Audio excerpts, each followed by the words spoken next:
বলে না যে অভাগা যেদিকেই যায় সাগর শুকিয়ে যায়। আমার ক্ষেত্রেও আজকে সেম এই ঘটনা ঘটেছে।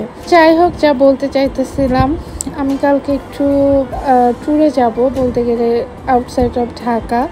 এই জন্য আরও কিছু কেনার প্রিপারেশান আছে। টুকটাক যা লাগে আসলে প্রত্যেকটা মেয়ে বা প্রত্যেকটা মানুষের দেখবেন যে কোথাও ঘুরতে গেলে বা কারো বাসায় গেলে আবার নতুন করে কিছু কিনতে হয়, অনেক কিছু প্রিপারেশন থাকে। তো যাই হোক, আমি আজকে রিক্সা নিয়ে ভর দুপুরবেলা চলে যাচ্ছি, মেট্রোতে যাব। কিছু ড্রেস কিনবো আর একটা স্যান্ডেল কিনবো বাসায় পরার জন্য, মানে যেখানে যাব ওইখানে যে কমফোর্ট হয় এরকম একটা স্যান্ডেল কিনবো। তো যাই হোক, মেট্রোয় আমি চলে গেলাম, বাট অভাগা যেদিকে যায় সাগর শুকিয়ে যায়।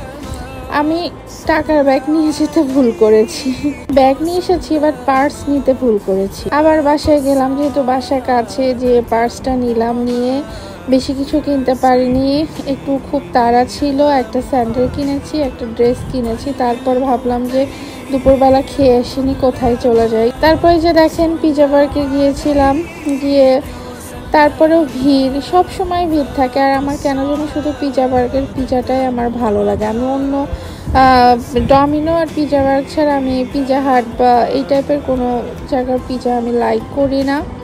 যাই হোক, তারপর একটু খাওয়া দাওয়া করলাম। তো কি বলবো, আজকে আমার শুধু ডন্ডি আর ডন্ডি। যে কাজটা সবসময়, এটা কেন আমাদের সবার সাথে হয় যে আমরা যখন যে কাজটা খুব তাড়াতাড়ি করতে চাই সেইটা আরও দেরি হয়ে যায়, তাই না বলেন? আর আমার পেজে সবাই একটু করে সাপোর্ট করবেন, কারণ আমার পেজের অবস্থা, আমি কেন মনিটাইজেশন পাই না। আমার মাশাআল্লাহ অনেক ফলোয়ার হয়েছে এবং আমি ভালো ভালো কন্টেন্টই আপলোড করি, কিন্তু আমি মনিটাইজেশন এখন পর্যন্ত পাইনি।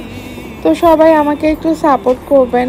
আর যাই হোক, আজকের ছোট এই ভিডিওটা এতটুকুই, ট্রাই করবো আরও নতুন নতুন জায়গায় যেয়ে সেগুলোর ভিডিও আপনাদের সাথে শেয়ার করতে, এবং আপনারা সবাই আমাকে সাপোর্ট করবেন। আর আমি সব সময় চেষ্টা করি নতুনদের পাশে থাকার, ইনশাল্লাহ সব সময় থাকবো। সবাই ভালো থাকবেন। আল্লাহ হাফেজ।